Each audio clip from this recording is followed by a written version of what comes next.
రాష్ట్రంలో కూటమి ప్రభుత్వం ప్రతిష్టాత్మకంగా డీలర్ వ్యవస్థను అయితే మళ్ళీ పునరుద్ధరించిన పరిస్థితి తెలిసిన విషయమే. ఈ మధ్య కాలంలో చూసుకుంటే ఎక్కువగా మళ్ళీ దీనిపైన విమర్శలు అయితే వెలువెత్తున్నటువంటి పరిస్థితులు కనిపిస్తున్నాయి. ముఖ్యంగా చూసుకుంటే గిరిశిఖర గ్రామాల్లో ఉన్నటువంటి గిరిజనులు, అలాగే ఒక ప్రాంతానికి సంబంధించిన ఆంబులెట్ విలేజ్ల్లో కూడా ఉన్నటువంటి యొక్క ఆవాసంలో ఉన్నటువంటి ప్రజలు కూడా ఇబ్బందులు ఎదుర్కొన్న పరిస్థితి కనిపిస్తుంది. ఎందుకంటే ప్రధానంగా చూసుకుంటే ఆ డీలర్ ఎక్కడైతే ఈరోజు రేషన్ సరుకులు పంపిణీ చేస్తారో అదే ప్రాంతానికి వెళ్ళి క్యూ కట్టి తీసుకోవడం అనేది కూడా ఈరోజు పలువురు అయితే విమర్శిస్తున్న పరిస్థితి కనిపిస్తుంది. అదేవిధంగా ప్రజలు కూడా చాలా ఇబ్బందులు అవస్థలు పడుతున్నటువంటి పరిస్థితి అయితే కనిపిస్తున్నాయి. దీనిపైన మనతో పాటు మాట్లాడడానికి మాజీ ఎంపీ డివిజీ శంకర్రావు గారు మనతో పాటు ఉన్నారు. ఆయనతో మాట్లాడే మరిన్ని వివరాలు తెలుసుకునే ప్రయత్నం చేద్దాం. సార్ చెప్పండి సార్, ప్రధానంగా చూసుకుంటే ఈ మధ్యకాలంలో చూసుకుంటే ఎక్కువగా ఈ రేషన్ సరుకులు పంపిణీ విషయానికి వచ్చేసరికి అయితే మళ్ళీ డీలర్ దగ్గరికి వెళ్ళి తెచ్చుకోవడం పట్ల అయితే చాలా అవస్థలు పడుతున్న పరిస్థితి కనిపిస్తుంది. ఇప్పుడు కూడా మనం చూస్తూ ఉంటే గిరిశేఖర గ్రామాల్లో ఉన్న గిరిజనులు అయితే తీవ్ర అవస్థలు పడుతున్న పరిస్థితి కనిపిస్తుంది. దీన్ని ఏ విధంగా చూడాలి ఏంటి? ఇది రేషన్ పంపిణీ అనేది ఒక విధానం.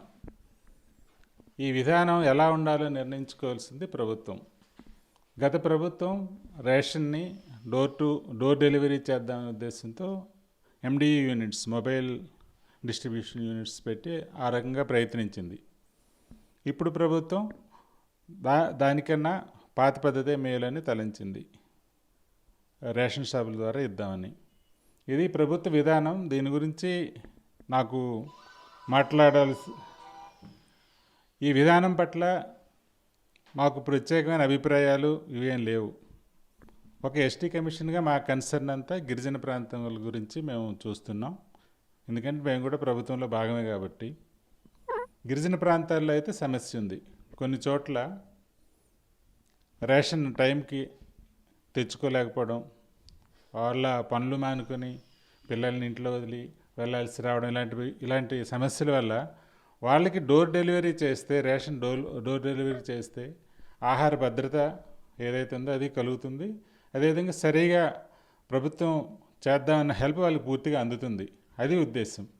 ప్రభుత్వం కూడా ఎండి యూనిట్స్ కాకుండా మిగతా చోట్ల 65 సంవత్సరాలు దాటిన వారికి, అలాగే వికలాంగులకి ఎలాగైతే డోర్ డెలివరీ ఇస్తామని ఇప్పటికీ అంటుంది, అదేవిధంగా గిరిజన ప్రాంతాల్లో కూడా కంటిన్యూ చేయమని ఎస్టీ కమిషన్ సిఫార్సు చేస్తుంది.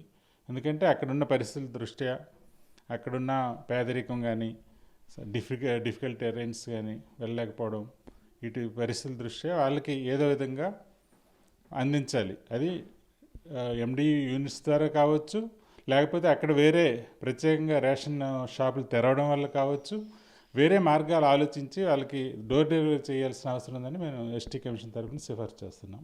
అంటే మీరు క్షేత్రస్థాయిలో పరిశీలించారా? అటువంటివి చూసుకుంటే ఈ నెల 1వ తేదీ నుంచి అయితే ఈ యొక్క కొత్త విధానం అయితే అమలయ్యింది. ఈ అమలైనప్పుడు మీ దృష్టికి అటువంటి సమస్యలు ఏమైనా వచ్చాయా? ఎవరైనా సరే మేము ఏదో ఇబ్బందులు పడుతున్నామని ఎకరాల్లో ఉన్నటువంటి గిరిజన గ్రామస్తులు, ఆ ఆవాసంలో ఉన్న ప్రజలు వచ్చి మీకు ఆ సమస్యలు తీసుకుని వచ్చారా మీ వద్దకు? ఇది జూన్ 1 నుండే అమలవుతుంది, కొత్తగా అమలవుతుంది. ఒక నెల అయింది.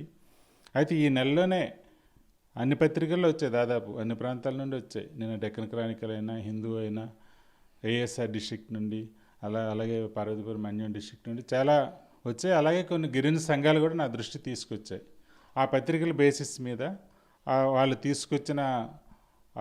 నా దృష్టి తీసుకొచ్చిన సమస్యల మీద మేము ఎస్టీ కమిషన్గా స్పందించి దాని పట్ల సానుకూలంగా స్పందించమని చీఫ్ సెక్రటరీ గారికి, కమిషనర్ గారికి కోరడమైంది.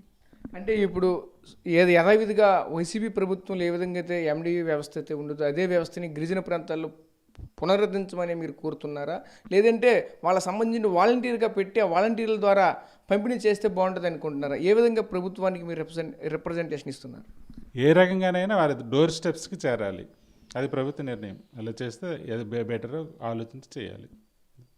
Okay sir, thank you. ఇది చూసాం కదా, ప్రధానంగా ఒకటే చెప్పుకొస్తున్న పరిస్థితి కనిపిస్తుంది. ఏదైతే గిరిశేఖర గ్రామాల్లో ఉన్నటువంటి గిరిజనులు, ఆ యొక్క ప్రజలైతే చాలా ఇబ్బందులు ఎదుర్కొన్న పరిస్థితులు కనిపిస్తున్నాయి. ఏదైతే ఈ ఎండియూ వ్యవస్థని, వాలంటీర్ వ్యవస్థని తీసిన తర్వాత అయితే ఈరోజు ఈ డీలర్ వద్దకే వచ్చి గంటల తరబడి, రోజుల తరబడి వెయిట్ చేయవలసి అయితే వస్తుంది. ఇటువంటి ప్రయాసాలు పడకుండా ఉండాలంటే యథావిధిగా పాత పద్ధతిని అమలు తీసుకుని వస్తే వాళ్ళంతా కూడా బాగుంటారని కూడా మరొక చెప్పుకొస్తున్న పరిస్థితి కనిపిస్తుంది. ముఖ్యంగా చూసుకుంటే ఏదైతే ఈ రేషన్ సరుకుల విషయంలో మాత్రం ఖచ్చితంగా విధంగా పాత పద్ధతిని మాత్రమే పెట్టుకోవాలి అంటూ మనతో పాటు చెప్పుకొస్తున్న పరిస్థితి కనిపిస్తుంది. ఇదే పరంగా ఈరోజు స్టేట్ గవర్నమెంట్కి కూడా మేమైతే రిప్రజెంటేషన్ చేస్తున్నామంటూ మనతో పాటు చెప్పుకొస్తున్న పరిస్థితి కనిపిస్తుంది. ప్రస్తుతం ఇది ఇక్కడ పరిస్థితి. కెమెరా పర్సన్ నాయుడుతో రాజేష్, RTV, విజయనగరం నుంచి. సార్, ఇప్పుడు రేషన్ బియ్యం అనేది రేషన్ షాపుల్లో ఇస్తుంది గవర్నమెంట్.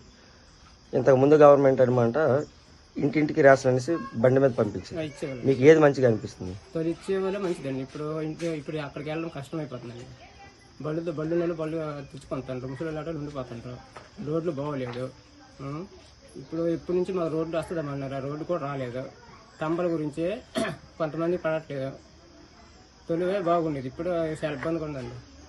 అమ్మ, రేషన్ బియ్యము ఇప్పుడు రేషన్ షాపుల్లో ఇస్తున్నారు కదా, అప్పుడు రేషన్ బండి వచ్చింది, అది మీకు ఏది మంచిగా అనిపిస్తుంది? ఎక్కడ ఇచ్చిందే మంచి అనిపిస్తుంది. ఇప్పుడు వెళ్ళాలంటే దూరము, వెళ్ళలేకపోతున్నాము, తేలేకపోతున్నాము. ఆటోలు ఉండాలంటే వాళ్ళకి డబ్బులు ఇస్తే తెస్తారు, లేకపోతే తేరాలి. ఇప్పుడు మా ఆటోలము వెళ్ళలేకపోతున్నాము, నడిచే తేలేకపోతున్నాము. మనుషులు ఉన్న వాళ్ళు అయితే తెచ్చుకుంటున్నారు, లేని వాళ్ళము తెచ్చుకోలేకపోతున్నాము. మాకు వైఎస్ జగన్ పరిపాలన బాగుండేదండి. అప్పుడు మా వీధికి వెహికల్ పంపించేవాడు. ముసలు మగవాళ్ళు అందరూ కూడా రేషన్ ఇంటింటికి ఇడిపించుకునేవాళ్ళం. ఇప్పుడు శివం వెళ్ళాలంటే 2 కిలోమీటర్ల దూరం. అక్కడ తమ్మ పడితే పడుతుంది, లేకపోతే లేదు. తమ్మ పడితే పడుతుంది, లేకపోతే లేదు. తర్వాత తమ్మ పడకపోతే రమ్మని చెప్తుంది. 1 రోజు 2 రోజులు అయిపోతుంది. ఈ ముసలి ఎండతోటి ఏం తిరుగుతారు. అందుకు మాకు వైఎస్ జగన్ పరిపాలన బాగుంది. అలాగే వెహికల్ అయితే బాగుంటుంది. జగన్ పరిపాలన బాగా ఉండేది, ఎందుకంటే ఆయన వచ్చేటప్పుడు కూడా అన్ని సదుపాయాలు బాగా పెట్టేవాళ్ళు. ఎందుకంటే ఇప్పుడు ఇప్పుడు రేషన్ బండి తీయడం వల్ల, ఎందుకంటే మా ఊరు 2 కిలోమీటర్ల దూరం నుంచి ముసలి వాళ్ళు చాలా మంది ఉన్నారు. వాళ్ళు తంబేయడానికి చాలా ప్రాబ్లం పడుతున్నారు. మళ్ళీ పడపోవడం వల్ల ఏంటంటే మళ్ళీ రిటర్న్ ఇంటికి రావడం అంటే చాలా ఇబ్బంది అవుతుంది. ఎందుకు రోడ్లు కూడా సరిగ్గా సౌకర్యాలు కూడా సరిగ్గా వెళ్ళట్లేదు. అందువల్ల మా చాలా ఇబ్బంది పడుతున్నాము. అదొకటి కూడా మాకు కొన్ని సమస్యలు చాలా ఉన్నాయండి. రోడ్డు కూడా మాకు బాగోలేదు. ఎందుకంటే వర్షాకాలం పడితే అస్సలు మాకు ఎన్ని ప్రభుత్వాలు అవుతున్నాయి కానీ ఏ ప్రభుత్వం కూడా మాకు సౌకర్యం కల్పించట్లేదు. అందువల్ల మాకు ఏదైనా సహకరించి కావాలి. వెహికల్ ఊర్లోకి వస్తే బాగుంటుందండి. ఎందుకంటే మరి అక్కడి నుంచి ఇప్పుడు 2 కిలోమీటర్ల దూరం వెళ్ళాలి. 2 కిలోమీటర్లు అంటే రోడ్డు బాగోలేదు. దాంతోపాటు ముసలి కూడా చాలా మంది ఉంటారు కదా, వాళ్ళు కూడా నడుచుకొని రావాలంటే ఇబ్బంది అయిపోద్ది. ఒక్కొక్క రోజు సగం మంది వెళ్తారు, ఒక రోజు సగం మంది వెళ్తారు అనమాట.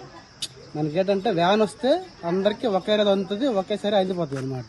మళ్ళీ అక్కడికి వెళ్ళాలంటే చాలా కష్టం అయిపోతుంది. అక్కడ ఇంతకుముందు ఆ ప్రభుత్వం ఉండేటప్పుడు సార్ మాకు ఇంటింటికి వచ్చి ఆ బండి వచ్చి మాకు ఇవ్వడము అది బాగుండేది సార్. ఇప్పుడు వెళ్ళి ఆ తంబ కూడా కరెక్ట్ పడకుంటుంది. అది 2 రోజులకో 3 రోజులకి ఆ తంబ ఆ నెట్వర్క్ లేదనేసి వాళ్ళు మాకు ఇబ్బంది పెట్టి నెట్వర్క్ వచ్చినప్పుడు రండి అని చెప్పి చాలా కష్టమైపోయింది సార్. తర్వాత అనమాట ఈ బియ్యము రోజుకి కూడా వెళ్ళడము, ఉదయం వెళ్తా సాయంకాలం వెళ్తా, ఉదయం రండి అని అనడము మాకు చాలా ఇబ్బందికరంగా ఉంది సార్. అందుకోసం ఇంతకు ముందు అయితే మా ఊర్లోనికి వచ్చేది బియ్యము చక్కగా అంతమంది కూడా తంబలో ముందు వేసుకున్నాము. తర్వాత అనమాట బియ్యం బండి వచ్చేది చక్కగా ఇస్తుంది.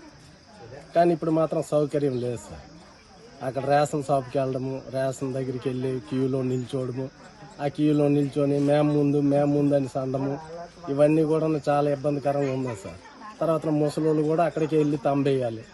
ఇవన్నీ కూడా చేసిన తర్వాత మాకు చాలా ఇబ్బందికరంగా ఉండి చాలా కష్టంగా ఉంది సార్. ఇంకా అక్కడ నుండి మేము అక్కడ నుండి వచ్చి ఆ మూటలు పట్టుకొని, ఆ బియ్యం మూటలు పట్టుకొని ఊరు చేరేసరికల్లా చాలా కష్టం అనిపించింది. తర్వాత ఇప్పుడంటే అంతకుముందు అయితే ఊర్లోనికి వచ్చేది చక్కగా మేమన్నమాట ఇంటింటిగా ఒక దగ్గరికి వచ్చి అది తీసుకునేవాళ్ళము, ఎవరింటికి వాళ్ళు తీసుకుని వెళ్ళేవాళ్ళం. ఇప్పుడు మాత్రం అక్కడ నుండి మోసుకొని 2 కిలోమీటర్లు వెళ్ళి మోసుకొని రావడం చాలా కష్టమైపోయింది. ఇండియా పాకిస్తాన్ ఉద్రిక్తతలపై లేటెస్ట్ అప్డేట్స్ కోసం డౌన్లోడ్ చేసుకోండి RTV లైవ్ యాప్.